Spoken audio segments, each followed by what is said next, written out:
Hello friends, welcome to my channel. आज मैं आपको क्लास 10 साइंस की चैप्टर 3 ऊष्मा और ताप के महत्वपूर्ण प्रश्नोत्तर बताऊंगी। ये सभी मेरे 10th के नोट्स हैं जो मैं आपसे शेयर कर रही हूँ। इसमें पहला क्वेश्चन है, क्या आप बता सकते हैं कि ठोस पदार्थों के ऊष्मा का संचरण संवहन के द्वारा क्यों नहीं होता।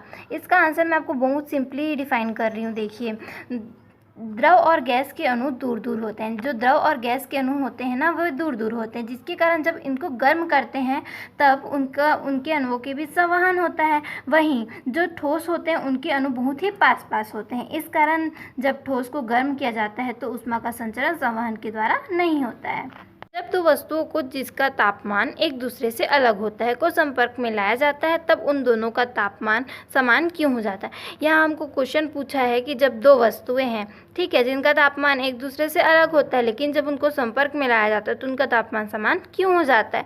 तो देखिए उत्तर, जब दो वस्तुओं को संपर्क में लाया जाता है तो एक तरल अदृश्य पदार्थ का आदान प्रदान, जब एक दो वस्तुएं हैं, जब उनको संपर्क में लाया जाता है तो उनके बीच एक तरल अदृश्य एक पदार्थ होता है जिनका आदान प्रदान होता है। ठीक है, गर्म वस्तु में इस पदार्थ की मात्रा अधिक होती है तथा ठंडे वस्तु में इस पदार्थ की मात्रा कम होती है। अतः यह गर्म वस्तु से ठंडे वस्तु की ओर होता है, क्योंकि गर्म वस्तु में इसकी मात्रा अधिक होती है। जब तक दोनों का स्तर समान ना हो जाए तब तक इन पदार्थों का आदान प्रदान होता है, जिससे लास्ट में उनका तापमान समान हो जाता है।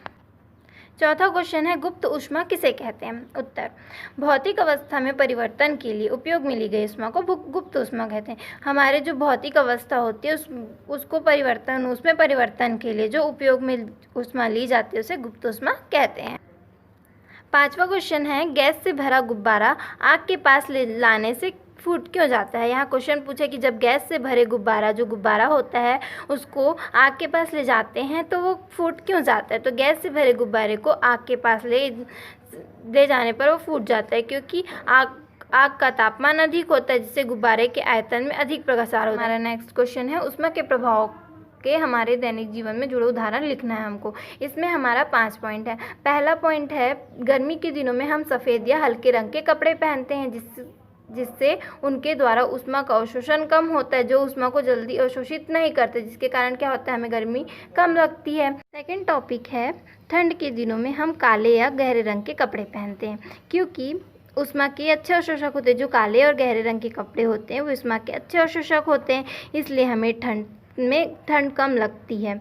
तीसरा टॉपिक है, खाना पकाने वाले बर्तन के निचले हिस्से को काला रखा जाता है, जिससे ये ऊष्मा का अधिक अवशोषण कर सके। मैंने सेकंड टॉपिक में ही बताया कि जो काले रंग होता है वो ऊष्मा का अच्छा अवशोषण करते हैं।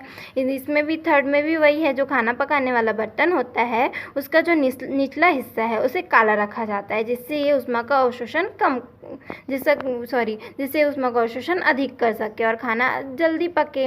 फोर्थ टॉपिक है, बिजली व टेलीफोन के तारों को ढीला बांधा जाता है, क्योंकि ऊष्मा देने पर पदार्थ का आयतन बढ़ता है तथा ऊष्मा लेने पर पदार्थ का आयतन कम हो जाता है, जिसके कारण तार टूट जाता है। पांचवा टॉपिक है, रेल की पटरियों को बिछाते समय दोनों पटरियों के बीच जगह छोड़ दी जाती है। जब रेल की पटरियाँ बिछाते तो दोनों पटरियों के बीच जगह छोड़ दी जाती है, क्योंकि गर्मी के दिनों में उनके बीच प्रसार होता है, जिससे वे पटरियाँ क्या होती है, टेढ़ी मेढ़ी हो जाती है, जिसके कारण रेल दुर्घटना हो सकती है, जिसके कारण रेल दुर्घटना होने की संभावना होती है।